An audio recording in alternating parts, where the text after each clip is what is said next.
Chapitre 33 où Phileas Fogg se montre à la hauteur des circonstances. Une heure après, le steamer Henrietta dépassait le Lightboat qui marque l'entrée de l'Hudson, tournait la pointe de Sandy Hook et donnait en mer. Pendant la journée, il prolongea Long Island au large du feu de Fire Island et courut rapidement vers l'est. Le lendemain, 13 décembre à midi, un homme monta sur la passerelle pour faire le point. Certes, on doit croire que cet homme était le capitaine Speedy. Pas le moins du monde, c'était Phileas Fogg Esquire. Quant au capitaine Speedy, il était tout bonnement enfermé à clé dans sa cabine et poussait des hurlements qui dénotaient une colère bien pardonnable, poussée jusqu'au paroxysme. Ce qui s'était passé était très simple. Phileas Fogg voulait aller à Liverpool, le capitaine ne voulait pas l'y conduire. Alors Phileas Fogg avait accepté de prendre passage pour Bordeaux, et depuis 30 heures qu'il était à bord, il avait si bien manœuvré à coups de banquenotes que l'équipage, matelot et chauffeur, équipage un peu interlope, qui était en assez mauvais termes avec le capitaine, lui appartenait.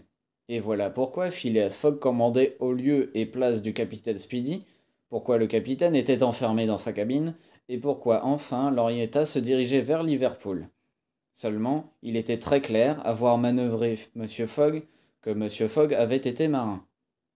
Maintenant, comment finirait l'aventure, on le saurait plus tard. Toutefois, Mistress Aouda ne laissait pas d'être inquiète, sans en rien dire. Fix, lui, avait été abasourdi tout d'abord. Quant à Passepartout, il trouvait la chose tout simplement adorable. Entre 11 et 12 nœuds, avait dit le capitaine Speedy, et en effet, l'Henrietta se maintenait dans cette moyenne de vitesse.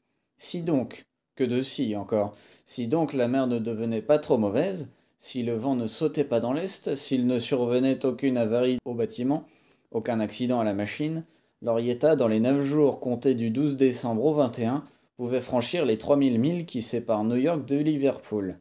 Il est vrai qu'une fois arrivé, l'affaire de l'Henrietta, brochant sur l'affaire de la banque, cela pouvait mener le gentleman un peu plus loin qu'il ne voudrait. Pendant les premiers jours, la navigation se fit dans d'excellentes conditions. La mer n'était pas trop dure, le vent paraissait fixé au nord-est.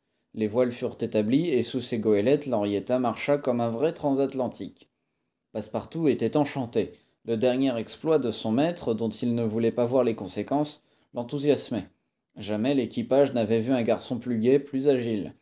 Il faisait 1000 amitiés aux matelots et les étonnait par ses tours de voltige. Il leur prodiguait les meilleurs noms et les boissons les plus attrayantes. Pour lui, il manœuvrait comme des gentlemen et les chauffeurs chauffaient comme des héros. Sa bonne humeur, très communicative, s'imprégnait à tous. Il avait oublié le passé, les ennuis, les périls.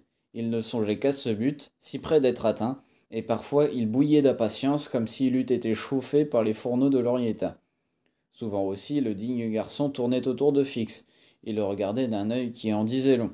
Mais il ne lui parlait pas, car il n'existait plus aucune intimité entre les deux anciens amis. D'ailleurs, Fix, il faut le dire, n'y comprenait plus rien. La conquête de l'Henrietta, l'achat de son équipage, ce Fogg manœuvrant comme un marin consommé, tout cet ensemble de choses l'étourdissait. Il ne savait plus que penser. Mais après tout, un gentleman qui commençait par voler 55 000 livres pouvait bien finir par voler un bâtiment.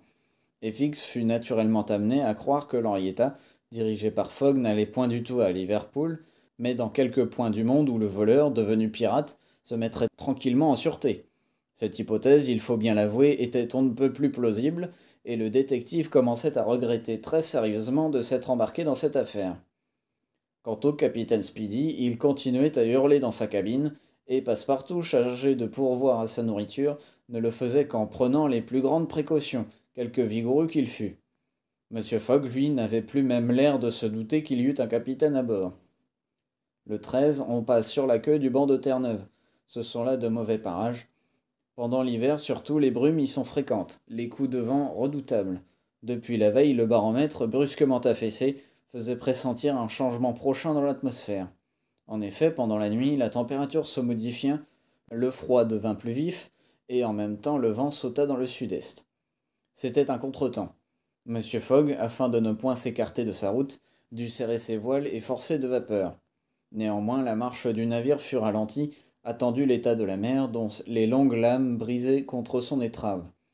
Il éprouva des mouvements de tangage très violents, et cela au détriment de sa vitesse. La brise tournait peu à peu à l'ouragan, et on prévoyait déjà le cas où l'Henrietta ne pourrait plus se maintenir debout à la lame.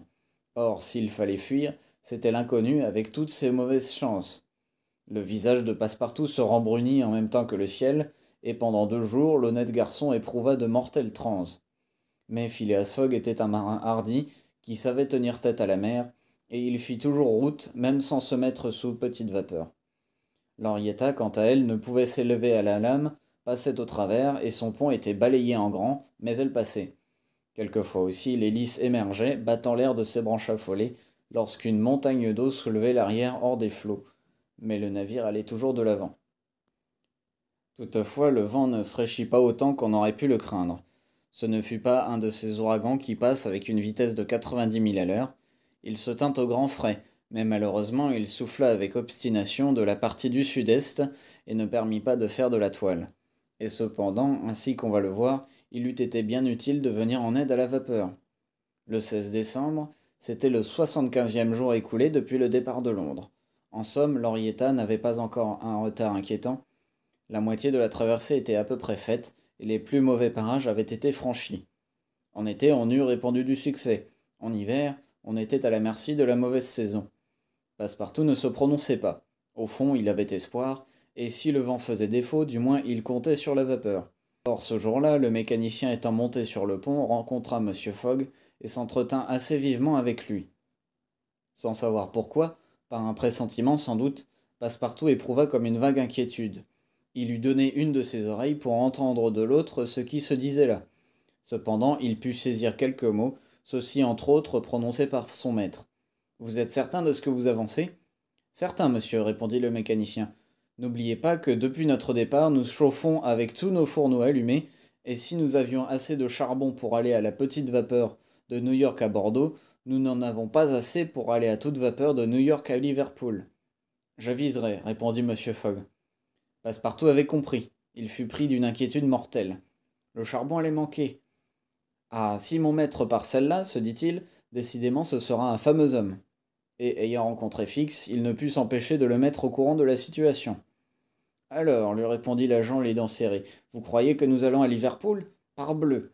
Imbécile, répondit l'inspecteur qui s'en alla haussant les épaules. Passepartout fut sur le point de relever vertement le qualificatif, dont il ne pouvait d'ailleurs comprendre la vraie signification.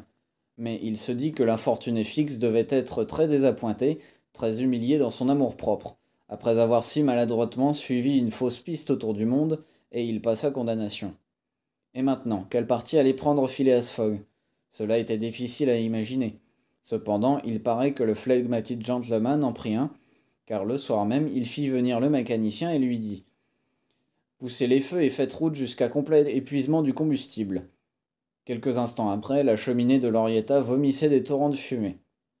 Le navire continua donc de marcher à toute vapeur, mais ainsi qu'il l'avait annoncé, 2 jours plus tard, le 18, le mécanicien fit savoir que le charbon manquerait dans la journée. Que l'on ne laisse pas baisser les feux, répondit Mr. Fogg. Au contraire, que l'on charge les soupapes. Ce jour-là, vers midi, après avoir pris hauteur et calculé la position du navire, Phileas Fogg fit venir Passepartout, et il lui donna l'ordre d'aller chercher le capitaine Speedy. C'était comme si on eût commandé à ce brave garçon d'aller déchaîner un tigre, et il descendit dans la dunette, se disant positivement il sera enragé. En effet, quelques minutes plus tard, au milieu de cris et de jurons, une bombe arrivait sur la dunette.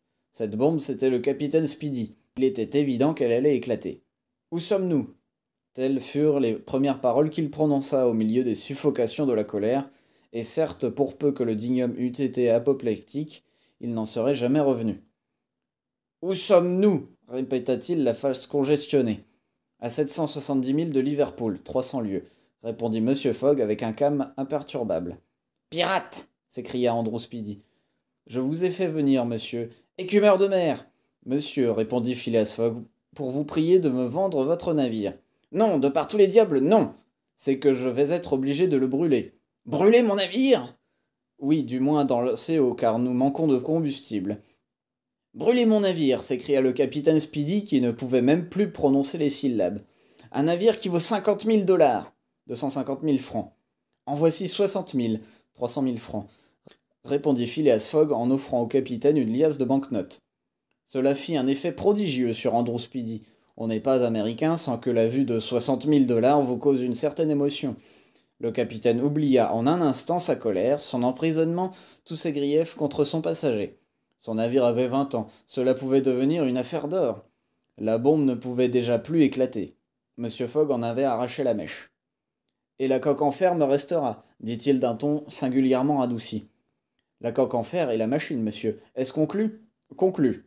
Et Andrew Speedy, saisissant la liasse de banknotes, les compta et les fit disparaître dans sa poche. Pendant cette scène, Passepartout était blanc. Quant à Fix, il faillit avoir un coup de sang. Près de 20 000 livres dépensés, et encore ce Fogg qui abandonnait à son vendeur la coque et la machine, c'est-à-dire presque la valeur totale du navire. Il est vrai que la somme volée à la banque s'élevait à 55 000 livres. Quand Andrew Speedy eut empoché l'argent, monsieur, lui dit Monsieur Fogg, que tout ceci ne vous étonne pas. Sachez que je perds 20 000 livres si je ne suis pas rendu à Londres le 21 décembre à 8h45 du soir. Or, j'avais manqué le paquebot de New York et comme vous refusiez de me conduire à Liverpool, et j'ai bien fait, par les 50 000 diables de l'enfer, s'écria Andrew Speedy, puisque j'y gagne au moins 40 000 $. Puis, plus posément. Savez-vous une chose, ajouta-t-il, Capitaine Fogg. Capitaine Fogg, eh bien, il y a du Yankee en vous. Et après avoir fait à son passager ce qu'il croyait être un compliment, il s'en allait quand Phileas Fogg lui dit Maintenant, ce navire m'appartient? Certes, de la quille à la pomme des mains, pour tout ce qui est bois s'entend. Bien, faites démolir les aménagements intérieurs et chauffez avec ces débris. On juge de ce qu'il fallut consommer de ce bois sec pour maintenir la vapeur en suffisante pression. Ce jour-là, la dunette, les roufles, les cabines, les logements, le faux pont, tout y passa. Le lendemain, 19 décembre, on brûla la mâture, les dromes, les espars. On abattit les mâts, on les débita à coups de hache. L'équipage y mettait un zèle incroyable. Passepartout, taillant, coupant, sciant, faisait l'ouvrage de 10 hommes. C'était une fureur de démolition. Le lendemain vint les bastingages, les pavois, les œuvres mortes. La plus grande partie du pont furent dévorées.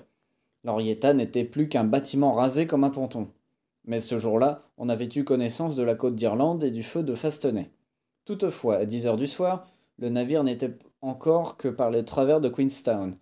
Phileas Fogg n'avait plus que 24 heures pour atteindre Londres. Or c'était le temps qu'il fallait à l'Henrietta pour gagner Liverpool, même en marchant à toute vapeur. Et la vapeur allait manquer enfin à l'audacieux gentleman. Monsieur, lui dit alors le capitaine Speedy, qui avait fini par s'intéresser à ses projets, je vous plains vraiment, tout est contre vous. Nous ne sommes encore que devant Queenstown. Ah, fit Monsieur Fogg, c'est Queenstown, cette ville dont nous apercevons les feux? Oui. Pouvons-nous entrer dans le port? Pas avant 3 heures, à pleine mer seulement. Attendons, répondit tranquillement Phileas Fogg, sans laisser voir sur son visage que, par une suprême inspiration, il allait tenter de vaincre encore une fois la chance contraire. En effet, Queenstown est un port de la côte d'Irlande, dans lequel les transatlantiques qui viennent des États-Unis jettent en passant leurs sacs aux lettres. Ces lettres sont emportées à Dublin par des express toujours prêts à partir. De Dublin, elles arrivent à Liverpool par des steamers de grande vitesse, devançant ainsi de 12 heures les marcheurs les plus rapides des compagnies maritimes. Ces 12 heures que gagnait ainsi le courrier d'Amérique, Phileas Fogg prétendait les gagner aussi. Au lieu d'arriver sur l'Henrietta, le lendemain soir à Liverpool, il y serait à midi, et par conséquent il aurait le temps d'être à Londres avant 8h45 du soir. Vers 1 heure du matin, l'Henrietta entrait à haute mer dans le port de Queenstown. Et Phileas Fogg, après avoir reçu une vigoureuse poignée de main du capitaine Speedy, le laissait sur la carcasse rasée de son navire, qui valait encore la moitié de ce qu'il l'avait vendu. Les passagers débarquèrent aussitôt. Fix, à ce moment, eut une envie féroce d'arrêter le sieur Fogg. Il ne le fit pas pourtant. Pourquoi? Quel combat se livrait donc en lui? Était-il revenu sur le compte de M. Fogg? Comprenait-il enfin qu'il s'était trompé? Toutefois, Fix n'abandonna pas M. Fogg. Avec lui, avec Mistress Aouda, avec Passepartout qui ne prenait plus le temps de respirer, il montait dans le train de Queenstown à 1h30 du matin, arrivait à Dublin au jour naissant, et s'embarquait aussitôt sur un de ces steamers, vrais fuseaux d'acier tout en machine, qui, dédaignant de s'élever à la lame, passent invariablement au travers. À midi moins 20, le 21 décembre, Phileas Fogg débarquait enfin sur le quai de Liverpool. Il n'était plus qu'à 6 heures de Londres. Mais à ce moment, Fix s'approcha, lui mit la main sur l'épaule et exhibant son mandat. Vous êtes bien le sieur Phileas Fogg, dit-il. Oui, monsieur. Au nom de la reine, je vous arrête.